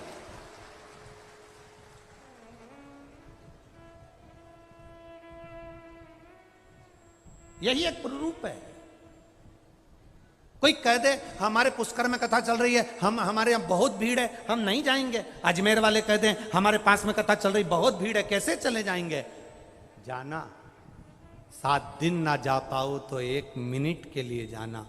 कंकर शंकर की इस भूमि पर बैठकर 5 मिनट, हाँ आना तो अपनी सोने की रकम, चांदी का सामान या जेवर फेवर लेकर मत आना, उसके बनकर जाना, उसके होकर जाना। बैठना, बहुत गर्मी, उमस भी पड़ेगी, तपन भी पड़ेगी, पंखा भी झेलना पड़ेगा। कोई कथा सुनना सरल बात थोड़ी ना है। जैसे पुराने जमाने में संत तप करते थे, तपते थे, आसपास आगी लगा लेते थे, तपते थे, तब भगवान मिलता था। तुम भी 3 घंटा क्या, कथा तो 1 बजे से चालू होती है, तुम सवेरे 6 बजे से एक जगह पे बैठकर तपते हो, पानी की बोतल तक लेने के लिए बाहर नहीं जाते। क्यों? गए तो अंदर आ नहीं सकते, बाहर गया अंदर नहीं आ पाऊंगा तो जाऊं कैसे? जैसा बैठा है, जिस जगह बैठा है, जिस आसन से बैठा है, कितना, ना बाथरूम जाना, ना कहीं जाना। सवेरे 6 बजे से रात्रि को कथा हो 4 बजे तक, 5 बजे तक निकलने में समय लगता है। इतने घंटे की तुम्हारी साधना रहती है, ना बाथरूम जाना, ना कहीं खाने जाना, ना पानी पीने जाना, ना कहीं जाना। एक जैसा आसन लगा के थप्पा मारकर एक जैसे बैठे इंतजार कर रहे हो कथा का, इंतजार। और कोई तुम्हारे लिए वीआईपी व्यवस्था नहीं है कि तुम आओगे तो तुम्हारे को कोई पंखा झेलने वाला खड़ा है कि आना और तुम्हें पंखा झेलेंगे। यहाँ तो पंखा झेलने वाला भी नहीं, अपने ही साथ पुष्टा लाओ और झेलता जाओ। यहाँ तो केवल तुम्हारा तप है, साधना है। 3 घंटे बैठकर जो तुम तप साधना करते हो, 4-4 घंटे तक कथा का इंतजार करते हो। और कथा का इंतजार केवल 4 घंटे से नहीं, कई तो ऐसी माताएं बैठी है जो 2 साल से इंतजार कर रही है कि अपने पास में कथा हो जाए, चले जाए। इंतजार में लगे हो, कथा चित्त को धारण करने के लिए लगे हो, तो भगवान भी तो तुम्हारे मन के मनोरथ पूर्ण करेगा। भगवान भी तो झोली भरेगा, वो भी तो खाली नहीं भेज सकता, वो भी तो झोली भर कर भेजेगा। ये उसके ऊपर है। आप आए जरूर हो, पहुंचे जरूर हो। बोल बम का नारा है, इतनी धीमे बोलोगे तो हो गया कल्याण तुम्हारा है। बोल बम का नारा है, उसके सहारे पर रहना, ना घर के भरोसे।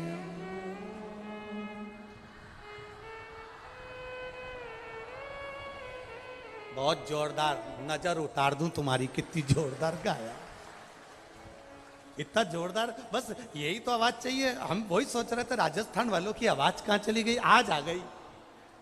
भोलेनाथ ने कृपा कर दी पुष्कर राज बाबा ने।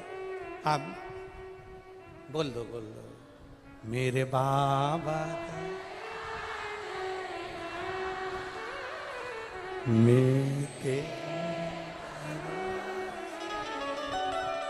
मेरे बाबा मैं तेरे ना घर के भरोसे हूँ ना परिवार के भरोसे ना घर के ना परिवार के भरोसे मेरे बाबा दया करना मैं तेरे भरोसे ना इनके भरोसे हूँ ना उनके भरोसे ना इनके ना उनके भरोसे हूँ भोले बाबा दया करना मैं तेरे भरोसे मेरे बाबा दया करना मैं तेरे भरोसे हम शिव के भरोसे पर हम शंकर के भरोसे पर हम उसकी दृढ़ता के भरोसे पर आप जाओ शंकर के मन दुनिया के लोग कहेंगे शिव जी पे चढ़ा कर जल नहीं पीना चाहिए कोई कहेगा नारी को शिवलिंग नहीं छूना चाहिए कोई कहेगा एक कन्या को शंकर जी का शिवलिंग का स्नान नहीं कराना चाहिए कोई कहेगा ऐसे हो जाओगे कोई कहेगा वैसे हो जाओगे कोई कहेगा तुम कुत्ता बन जाओगे तो कोई कहेगा घोड़ा बन जाओगे तो जो तुमसे कहे कि मरने के बाद कुत्ता बन जाएंगे तो उनसे पूछना तुम देख के आए थे क्या किसने देखा यहां तक शिव पुराण की कथा कह रही है हमने तो बैकुंठ भी नहीं देखा और राजस्थान वालों ने देखा हो तो बात दूसरी है हमने तो पुष्कर देखा है और पुष्कर देख लिया मतलब बैकुंठ देख लिया बस बराबर है एक ही बात हमने बैकुंठ नहीं देखा हाँ कोई दूसरे हो जिन्होंने बैकुंठ देखा हो और जो कह दें कि तुम ऐसा करोगे तो बैकुंठ नहीं जा पाओगे नरक चले जाओगे तो उनसे पूछना तुम नरक गए थे क्या देख के आए थे क्या माँ किस तरह की गाड़ी है फोर व्हीलर पूछना स्कॉर्पियो है कि टवेरा है पूछो उनसे हम ना बैकुंठ की बात करते हैं ना हम नरक की बात करते हैं आज तक इतनी शिव पुराण की कथा बाची एक बार भी हमने इस व्यासपीठ से ये नहीं कहा कि तुम ऐसा करोगे तो नरक चले जाओगे हमने ये भी नहीं कहा कि ऐसा करोगे तो बैकुंठ चले जाओगे बोला कभी कुछ नहीं बोला इतना जरूर कहा कि मंदिर तक जाओगे तो तुम्हें बैकुंठ जाने की जरूरत नहीं पड़ेगी बैकुंठ वाला टार्च लेके तुम्हें ढूंढता हुआ यहां जरूर आएगा तुम काहे को जाओ वो गाना याद कर लो मैं ससुराल नहीं जाऊंगी डोली रख दो कहारो पहला संदेशा यमराज का आया ये काले जेठ जी के साथ नहीं जाऊंगा अगला संदेशा चित्रगुप्त का आया ये डोकरा के साथ नहीं जाऊंगा आखिरी संदेशा महाराज पिया जी का आया मेरे भोलेनाथ का आया तो नंदी पे बैठ के चले जाऊं बस अब चाहिए क्या नहीं जाऊं इसके साथ नहीं जाना जा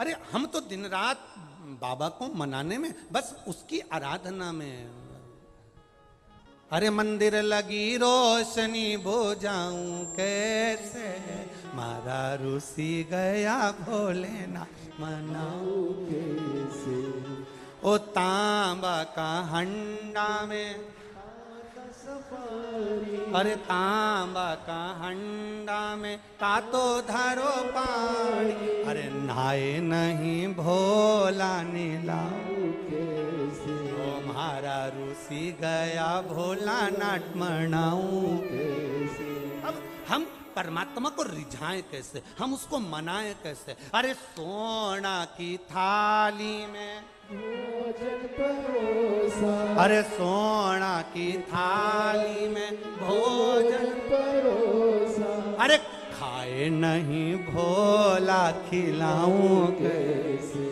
मारा रूसी गया भोला ना मनाऊं। कैसे अब वो खाए नहीं तो खिलाऊं कैसे, नहाए नहीं तो नहाऊं कैसे, ये अपने ऊपर है। हम जाएं महादेव को रिझाएं, शंकर को हम जब रिझाएंगे तो हमारा जीवन सार्थक होगा। जब जीवन सार्थक होगा वो दुख को खींचेगा, कष्ट को खींचेगा, बीमारी को खींचेगा, तकलीफ को खींचेगा, सारी समस्या का हल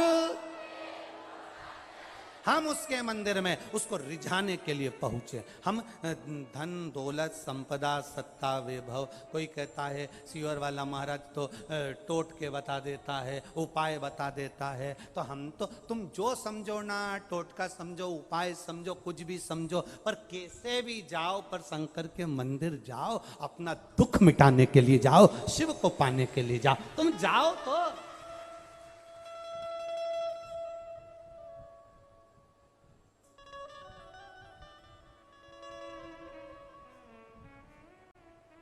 किसी के सामने जाने से, किसी से कहने से तुम्हारा दुख नहीं मिटने वाला। तुम भगवान के सामने कहोगे तो दुख मिट जाएगा, दुख मिटेगा।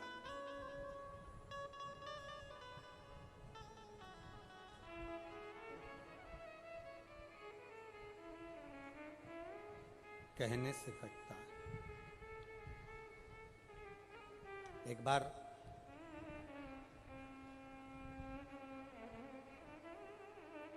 देवऋषि नारद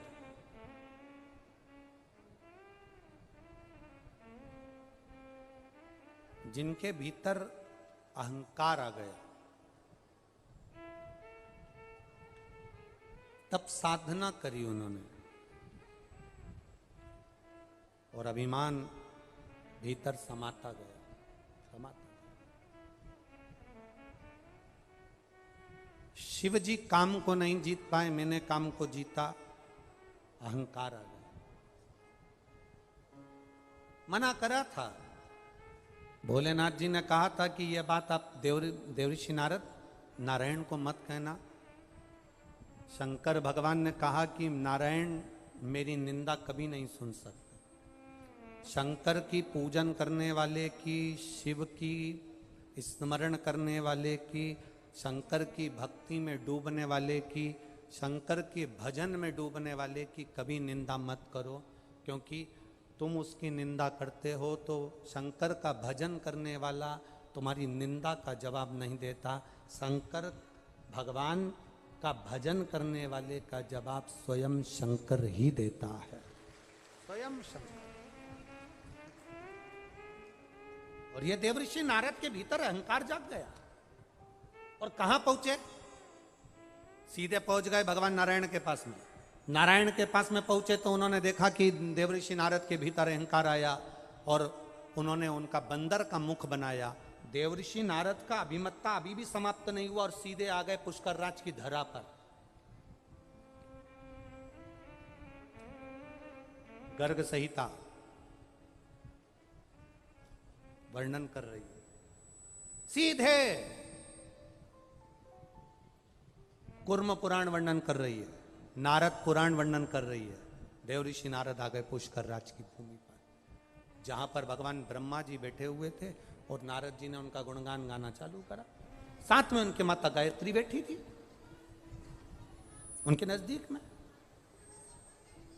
अब उनके नजदीक में माता गायत्री बैठी हैं, मां सावित्री उनके पास से चली गई हैं, माता गायत्री उनके नजदीक में बैठी थी। अब देवऋषि नारद को भगवान नारायण ने समझाया था कि देखो अहमता में मत पड़ना, अहंकार में मत पड़ना, अभिमत्ता से दूर रहना, पर नारद जी ने सोचा शंकर भगवान ने मुझे ज्ञान दिया, भगवान विष्णु ने मुझे ज्ञान दिया, सब मुझे कह रहे हैं कि तुम अहंकार हो गया, तुम्हें अहंकार हो गया, परंतु ये मुझे जानते नहीं है मेरी गायन विद्या कितनी प्रबल है, मेरी विद्या का मुझे कितना आनंद है। मैं अगर भजन कर दूं, मैं गाना गा दूं, मैं संगीत की विद्या का आनंद कर दूं तो सब मेरे पीछे हैं। अब पुष्कर राज की भूमि पर आकर देवऋषि नारद ने गायन विद्या करना प्रारंभ करी। जो गायन विद्या देवऋषि नारद ने चालू करा, गाना प्रारंभ करा, जो गाना प्रारंभ करा, नारद जी क्या गा रहे थे? ब्रह्मा जी का यश गुण।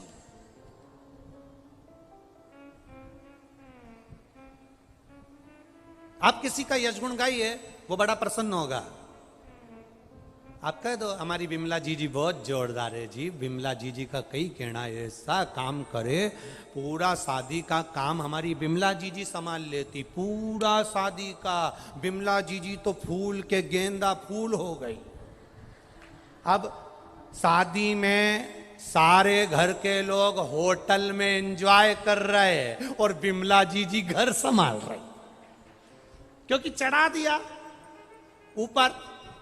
सारे घर के लोग होटल में एक से बढ़कर एक आइटम खा रहे, दही बड़ा ने, चाउमीन ने, चमक लड्डू ने, आइसक्रीम सब खा रहे, और विमला जी फोन लगा रही, मैं सुबह से भूखी हूं, खाना भेजो। जी तुम्हारे पास खाना नहीं पहुंचा? इतने में उन्होंने अपने नौकर को भेजा, जीजी को टिफिन दे के आ, ठंडा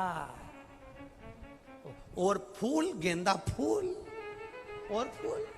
हमारी विमला जी बहुत अच्छी, पूरा घर संभाल लेती है। घर में जब कार्यक्रम होता है तो हमारी विमला जी पहले आ जाती है। हमारी विमला जी पूरा घर देखती है, कपड़े संभालती, जेवर संभालती, और बहुएं क्या करती? डेंटिंग पेंटिंग करके एंजॉय करती। विमला जी फूल और गेंदा का फूल, वो फूल गई विमला जी। अब सारा कपड़ा का घड़ी बना रही विमला जी, सामान रख रही विमला जी, जेवर संभाल रही विमला जी। दरवाजे पर एक भी बंदूक वाला गार्ड छोड़ने की जरूरत नहीं पड़ी, गार्ड छोड़ते तो 800 रुपए रोज देना पड़ता। अंदर बैठी, अरे बोलो तो, विमला जी फूल। कौन सा? गेंदा का फूल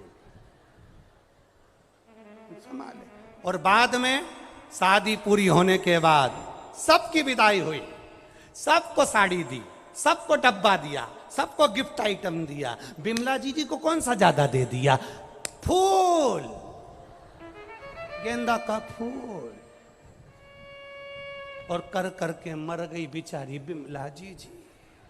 और आखिरी में मिला क्या? जी तुम घर में थी तब फैलारा पड़ा था, उठा लेती। जी मैं यहां अंगूठी रख के गई थी, वो कहां गई? आखिरी में मिला क्या? अपयश। इसलिए कोई तुम्हें चने के झाड़ पे चढ़ाए, खूब प्रेम से के विमला जी विमला जी विमला जी। विमला जी कह देना, काय की जी? मैं तो चंडी देवी ना चढ़िए। अब ब्रह्मा जी का गुणगान देवऋषि नारद गा रहे थे, पुष्कर राज की धारा, माँ गायत्री बाजू में बैठी। अब माता गायत्री पास में बैठी और पुष्कर राज में ब्रह्मा जी का गुणगान देवऋषि नारद गाया। जो ब्रह्मा जी का गुणगान गाया तो स्वयं कुबेर जी महाराज, स्वयं कुबेर चढ़कर सुंदर आनंद से पहुंच गए पुष्कर राज की धरा पर। अब जो पुष्कर राज की धरा पर कुबेर पहुंचे, नारद जी तो गुणगान गाने में लगे थे, ब्रह्मा जी का खूब जोर शोर से। इतने में नारद जी ने जो कुबेर को देखा और देखते से ही कहा कि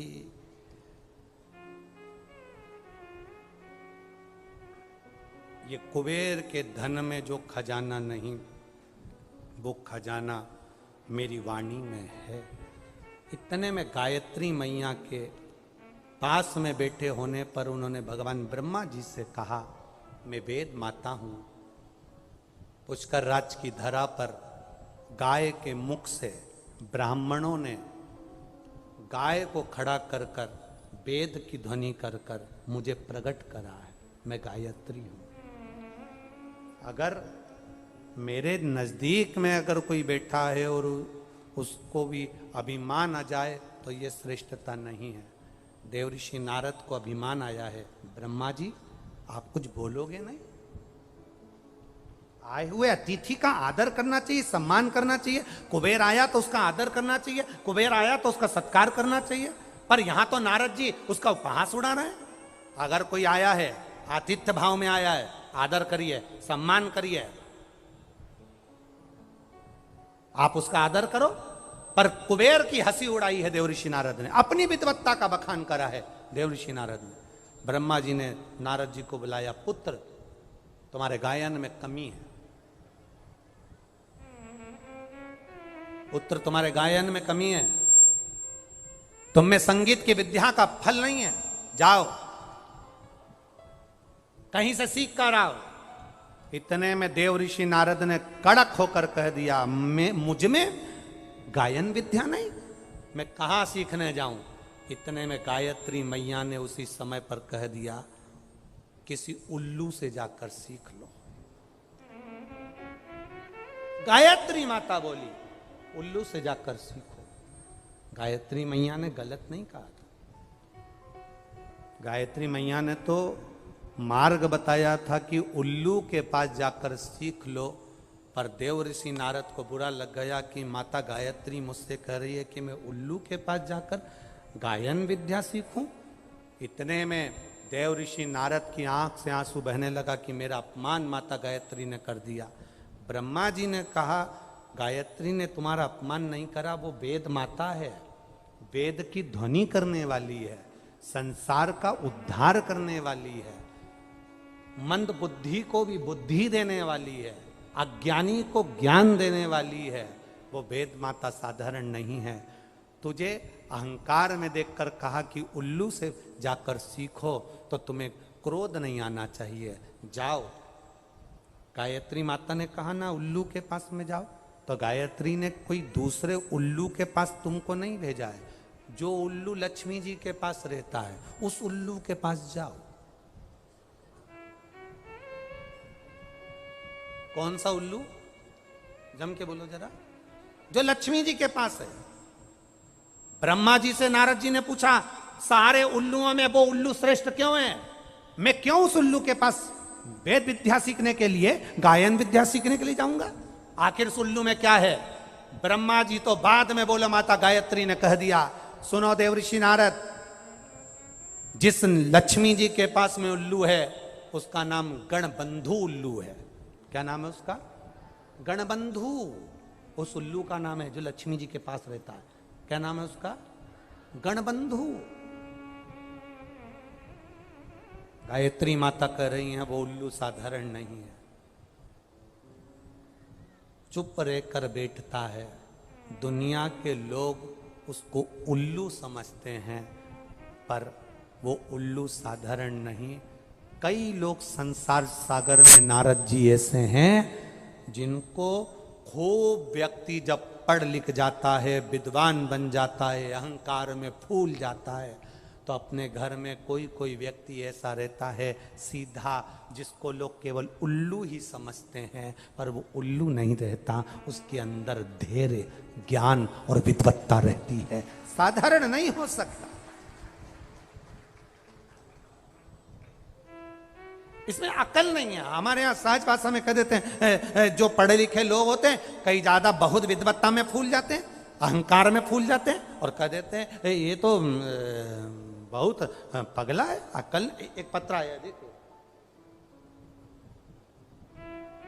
उसमें हमारे लिए भी लिखा है,